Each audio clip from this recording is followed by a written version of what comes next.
அனைவருக்கும் வணக்கம். தமிழரசன் முத்துசாமி சேனலை பொறுத்த வரைக்கும் நிறைய வீடியோக்களை பண்ணிக்கிட்டு இருக்கோம். குறிப்பாக தேர்தல் நேரம் அப்படிங்கிறதால கருத்தும் கணிப்பும் அப்படிங்கிற ஒரு நிகழ்ச்சியை தொடர்ச்சியாக வழங்கிக்கிட்டு இருக்கோம். அந்த அடிப்படையில் இன்றைக்கும் அப்படியான ஒரு வீடியோவை தான் நீங்கள் பார்க்க போகிறீங்க. நம்ம நிறைய கருத்து கணிப்புகளை கொடுத்துருக்கோம். குறிப்பாக சமூகத்தில் இருக்கக்கூடிய ஒவ்வொரு செக்டார்ஸும் என்ன மாதிரியான மனநிலையில் இருக்கிறாங்க, யாருக்கு வாக்களிக்க போகிறாங்க, அதை பற்றியெல்லாம் டிஸ்கஸ் பண்ணியிருக்கோம். அதே போல் சமீப காலங்களில் நம்ம தொட்டிருக்கக்கூடிய விடயம் என்னன்னாக்கா, ஒவ்வொரு மாவட்டமாக அந்த மாவட்டம் எந்த கட்சிக்கு ஏற்றாறு போல இருக்குது, அங்கே இருக்கக்கூடிய அரசியல் கள சூழலுங்கிறது வந்துட்டு திமுகவுக்கு சாதகமாக இருக்கா இல்லை அதிமுகவுக்கு சாதகமாக இருக்கா அப்படிங்கிறத பார்த்துக்கிட்டு இருக்கோம். இந்த இடத்துல ஏன் நம்ம நாம் தமிழர் கட்சியையும் தாவேகாவையும் புறக்கணிக்கிறோம்னாக்கா, நம்ம களத்தில் போயிட்டு பார்க்குறப்ப அவங்களுடைய இம்பார்ட்டன்ஸுங்கிறது ரொம்ப ரொம்ப குறைவாக தான் இருக்குது. வெற்றி பெறக்கூடிய அந்த வாய்ப்பு அப்படிங்கிறது ரொம்ப சொற்பமாக இருக்கிறதால அவங்கள தவிர்த்துட்டு நம்ம இந்த இடத்துல டிஸ்கஸ் பண்ணுறோம். மற்றபடி நமக்கும் அந்த ரெண்டு கட்சிக்கும் எந்த முட்டல் மோதலும் கிடையாது. ஆனால் இப்போ நம்ம எடுத்துருக்கக்கூடிய மாவட்டத்தில் தாவேக்காவுடைய ப்ரெசன்ஸ் அதிகமாக இருக்குது. அதனால் தாவேக்காவை அப்படி புறந்தள்ளிட்டு என்னால் பேச முடியல. நம்ம இப்போ எடுத்திருக்கக்கூடிய மாவட்டம் மிக முக்கியமான மாவட்டம், தமிழ்நாட்டினுடைய தலைநகரை பற்றி தான் பேச போகிறோம். தலைநகர் யாருக்கு சாதகமாக இருக்குது? சென்னை. சென்னைனாலே பொதுவாக யாருக்கு பலம் அதிகமாக இருக்கும் அப்படின்னாக்கா, சென்னை என்றென்றும் திமுகவினுடைய கோட்டை அப்படிங்கிறது எல்லோருக்கும் தெரியும். அரசியலை உற்று நோக்கக்கூடிய யாரை கேட்டாலும் கட்டியங்கட்டி சொல்லிடுவாங்க, சென்னைனாலே காலங்காலமாக திமுக தானங்க, திமுக எப்பயும் ஈஸியாக அப்படி ஜெயிச்சுட்டு கடந்து போய்கிட்டே இருக்குங்க அப்படின்ற மாதிரி சொல்லுவாங்க. அந்த சென்னையை ஒரு சில காலகட்டங்களில் தகர்த்தெறிந்திருக்கிறது அதிமுக. அது அந்தந்த தேர்தல் கால சூழலை பொறுத்து அது அமைஞ்சிருக்கு. 91 ராஜீவ்காந்தி படுகொலைக்கு பிறகாக நடந்த அந்த அனுதாப அலையில் திமுக சென்னையில் காணாமல் போச்சு. அதே போல் 2011 உங்கள் எல்லாருக்கும் தெரியும். அந்த 2006-11ங்கிறது தமிழக அரசியல் வரலாற்றில் ஒரு மறக்க முடியாத ஒரு கரும்புள்ளின்னு நினைக்கிறேன். அப்படிப்பட்ட ஒரு அவல ஆட்சி. அந்த அவல ஆட்சியிலிருந்து தமிழக மக்கள் மீளணும் அப்படிங்கிறதுக்காக எல்லா பகுதியிலையும் திமுகவை தோக்கடிச்சாங்க. அந்த வகையில் சென்னையிலையும் தோக்கடிச்சாங்க. அப்போ இந்த கோட்டையை அதிமுக பிரீச் பண்ணி மிகப்பெரிய அளவில் உக்காந்தாங்க சென்னையில் அப்படிங்கிறத நம்ம பார்க்குறோம்.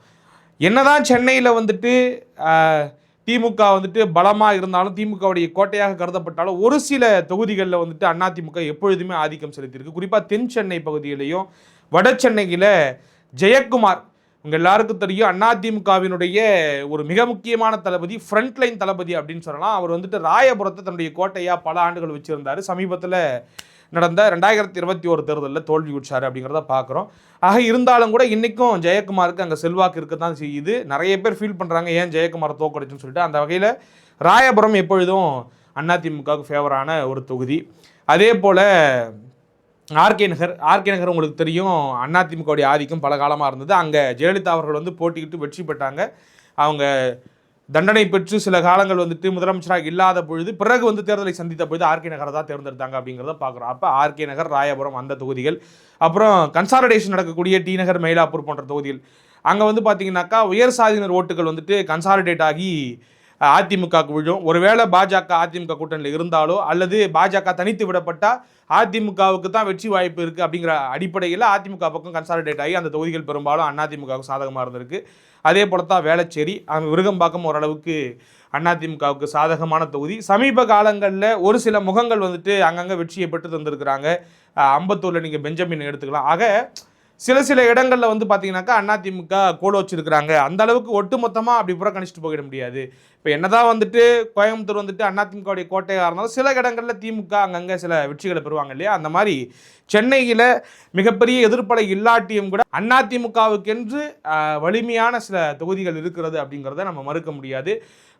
சென்னை மாவட்டத்தை பொறுத்த வரைக்கும் 22 தொகுதிகள் இருக்குது. அதில் ஒரு 8 தொகுதிகள் வரைக்கும் அதிமுகவுக்கு ஓரளவுக்கு பலம் பொருந்திய தொகுதிகள் அப்படின்னு பார்க்கலாம். மற்றபடி 22 தொகுதிகள்லையும் ஃபைட் பண்ணுற அளவுக்கு கெப்பாசிட்டி, கேப்பபிலிட்டி இல்லை ஒரு கட்சினாக்கா அது திமுக தான். எப்படி கொங்கு பெல்ட் அதிமுகவினுடைய கோட்டையோ, எப்படி ஒரு காலத்தில் சவுத்து பெல்ட் அதிமுகவுடைய கோட்டையோ, அதே போல் சென்னை எப்பொழுதும் திமுகவிற்கு பலம் சேர்க்கக்கூடிய இடம் அப்படிங்கிறத பார்க்குறோம். என்னடா இது யார் ஜெயிக்க போகிறான்னு சொல்கிறானாக்கா, சென்னையை பற்றி இவ்வளோ பேசுகிறியாடா அப்படின்னு நீங்கள் கேட்குறது எனக்கு புரியுது. என்னன்னாக்கா, இந்த தேர்தல் சூழல் ஒட்டுமொத்தமாக மாறி இருக்குது அப்படிங்கிறத நான் புரிஞ்சுக்கிறேன். இந்த கோட்டையில் சற்றேறக்குரிய தங்களுடைய கால் தடத்தை தாவேக்கா பதிச்சிருக்கிறாங்க. விஜய் அவர்கள் பதிச்சிருக்கிறாரு. விஜய் அவர்களுடைய கட்சிக்கு எந்த பகுதியில் செல்வாக்கு இருக்குது அப்படின்னு பார்க்குறப்ப கொங்கு பெல்ட்டில் அவங்களுக்கு பெரிய செல்வாக்கு இல்லை, டெல்டாவில் பெரிய செல்வாக்கு இல்லை, தென்மண்டலத்தில் பெரிய செல்வாக்கு இல்லை, வட மாவட்டங்கள் குறிப்பிடத்தக்க அளவுக்கு செல்வாக்கு இருக்குது. அதே போல் சென்னையில் ரொம்பவே செல்வாக்கு இருக்குங்க. நிறைய தொகுதிகளில் மும்முனை போட்டியாக மாறதுக்கான வாய்ப்புகள் இருக்குது.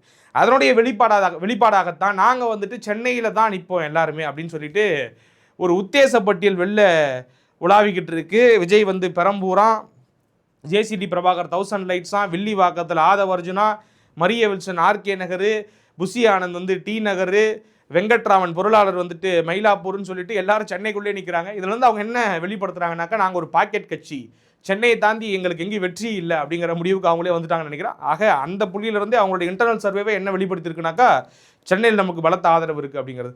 அதை நம்மளுமே உணர முடியுது. களத்தில் நம்ம போய் பேசும்பொழுது விஜய்க்கு வந்துட்டு சென்னையில் வந்துட்டு ஒரு ஆதரவு இருக்குது. ஆக இன்றைய சூழலில் திமுகவுக்கு கடுமையான போட்டிங்க. சென்னையில் திமுகவுக்கு வந்துட்டு அந்த ஈஸியாக ஃபீஸிபிளாக ஒரு ரன் கிடைக்கும் தெரியுமா, அது இல்லை. தாவேக்கு அந்த இடத்துல வந்துட்டு ஒரு இடைஞ்சலை ஏற்படுத்துகிறாங்க. இதன் மூலமாக அதிமுக சில தொகுதிகளில் 3ஆம் இடம் தள்ளப்படுவதற்கான வாய்ப்பும் இருக்கிறது. ஆனால் அதிமுக அதை தவிர்க்கணும்னாக்கா கடுமையாக களமாடணும், நல்ல கேண்டிடேட்ஸை போட்டு வேலை பார்க்கணும். குறிப்பாக ரெட்டலை நின்றுச்சுனாக்கா டஃப் ஃபைட் கொடுக்கலாம். மாறாக கூட்டணி கட்சிகள் யாருக்காவது ஒதுக்கப்பட்டால் அவங்க ஈஸியாக 3ஆவது இடம் போயிடுவாங்க அப்படிங்கிறது தான் யதார்த்தமான உண்மை. நான் சொன்ன மாதிரி சில 8 தொகுதிகள் இருக்குது. அந்த 8 தொகுதிகளில் ஹைலி கான்சன்ட்ரேட்டடாக ஒர்க் பண்ணாங்க அதிமுகனாக்கா நிச்சயமாக அந்த 8 தொகுதியில் வெற்றி பெற முடியும். அந்த தொகுதிகள் தான் ஏற்கனவே நான் குறிப்பிட்டிருந்தேன். விருகம்பாக்கம் தொடங்கி மயிலாப்பூர், டி நகர், வேளச்சேரி, அம்பத்தூர். நான் பெஞ்சமின் வந்துட்டு ஒரு நல்ல செல்வாக்கு படைத்த ஆளாக இருக்கார். அதே போல் வட சென்னையில் வந்துட்டு யாருனாக்கா நம்ம ஜெயக்குமார் அண்ணன் அவர்கள் வந்துட்டு சிறப்பாக செயல்பட்டுக்கிட்டு இருக்காரு. இந்த பக்கம் அண்ணா நகர் கோகுலேந்திரா வந்துட்டு தொடர்ச்சியாக உழைப்பு போட்டுக்கிட்டு இருக்காங்க. ஆனால் வெற்றி கிடைக்குமாங்கிறத தேர்தல் ரிசல்ட் தான் சொல்லும். இன்னொரு பக்கம் 1000 லைட்ஸில் வந்து பார்த்தீங்கன்னாக்கா நம்ம முன்னாள் அமைச்சர் வளர்மதி அவர்கள் ட்ரை பண்ணிக்கிட்டு இருக்கிறதா நமக்கு சில செய்திகள் வருது. ஆக இப்படியாக ஓரளவுக்கு தாக்கத்தை ஏற்படுத்தி சில தொகுதிகளை ஒரு 30% தொகுதிகளை ஸ்ட்ரைக் ரேட் அந்தளவுக்கு ஒரு 30% இருக்கும் அப்படிங்கிற மாதிரி அதிமுக தரப்பில் பார்க்கப்படுது. நிச்சயமாக அதுவே அவங்களுக்கு பலம் தரும். ஏன்னா மற்ற பகுதிகளில் தான் அவங்க நல்லா கான்சன்ட்ரேட் பண்ணுறாங்க. அங்கெல்லாம் வந்து அவங்களுக்கு வெற்றி ஈஸியாக ஃபீஸிபிளாக அமையுங்கிறது அவங்களுடைய நம்பிக்கையாக இருக்குது. அதுதான் கல யதார்த்தமாகவும் இருக்குது. நீங்கள் கொங்கு நார்த் பெல்ட்டெல்லாம் வந்துட்டு அவங்களுக்கு இன்றைக்கி நல்ல ஒரு ரன் இருக்கிறதா பார்க்க முடியுது. ஒரு ஈஸி வின் கிடைக்கும் அப்படின்னு பார்க்கப்படுது. சவுத்துலேயுமே மீளெழுச்சி இருக்கும். டிடிவி தினகரன் ஒரு பக்கம் ஓபிஎஸ் வந்துட்டு முற்று முதலமாக முரணாக போயிட்டு திமுகவில் சேர்ந்தது அதிமுகவுக்கு பலமாக வந்திருக்கு. சசிகலா வந்துட்டு பெரிய பொருளாக வந்துட்டு அந்த பகுதி மக்கள் எடுத்துக்கல அப்படிங்கிறதெல்லாம் பார்க்கும்பொழுது ஒரு மீளழ்ச்சி சவுத்துலேயும் கிடைக்கும். டெல்டாவில் ஃபார்மர்ஸ் மத்தியில் மிகப்பெரிய ஆதரவு வந்துட்டு எடப்பாடி அவர்களுக்கு இருக்குன்னும் பொழுது அப்போ சென்னை மட்டும்தான் அதிமுகவுக்கு சவால் நிறைந்த பகுதியாக இருக்குது. அதுவும் விஜய் அவர்கள் வந்த உடனே அவர் எனக்கு தெரிஞ்சு அதிமுக பலமாக இருக்கக்கூடிய பகுதிகளில் அதிமுகவுடைய வெற்றியை ஈஸியாக உறுதிப்படுத்துவார்னு நினைக்கிறேன். நான் சொன்ன அந்த 8 தொகுதியில் 7 தொகுதிகளில் உறுதிப்படுத்துவார். ஏன்னா அவர் ஓட்டுகளை நிறைய பிரிக்கும் பொழுது திமுகவுடைய வெற்றி வாய்ப்பை அங்கே அந்த ஃபைட்டையே குறைச்சிடுவார். அங்கே அதிமுக ஈஸியாக எட்ஜ் எடுத்துடும். நான் சொன்ன மாதிரி அங்கே கன்சாலிடேஷன் நடக்க போகுது அதிமுகவுக்கு. அந்த உயர் சாதியினர் ஓட்டு குறிப்பாக வந்துட்டு பிராமணர்களுடைய ஓட்டுலாம் ஈஸியாக டி நகர், வேளச்சேரி, அந்த பக்கம் நான் சொன்ன மாதிரி மயிலாப்பூர் அங்கெல்லாம் நல்லா கிடைக்கும் அப்படிங்கிறது ஒரு பார்வையாக இருக்குது. ஆக திமுக சில இடங்களில் பின்னுக்கு தள்ளப்பட்டு வட சென்னையில் நம்ம வந்துட்டு நிறைய இடங்கள் பார்க்குறோம். விஜய் நிற்கிற தொகுதிகளில் திமுகவுக்கு அடி விழுந்து அதிமுக 3ஆம் இடத்துக்கு கூட தள்ளப்படலாம். அங்கே வந்துட்டு விஜய் வந்துட்டு வெற்றி பெறுவதற்கான வாய்ப்பு இருக்குது. டிவிக்கே ஒரு 2 தொகுதி ஜெயிக்க முடியுங்க அந்த தேர்தலில் அப்படின்னாக்கா அது நிச்சயமாக சென்னையில் தான் இருக்கும். சில இடங்களில் 2வது இடம் பிடிக்க முடியும் அப்படின்னாலும் அதுவும் சென்னையில் தான் இருக்கும் அப்படிங்கிறது என்னுடைய பார்வையாக இருக்குது.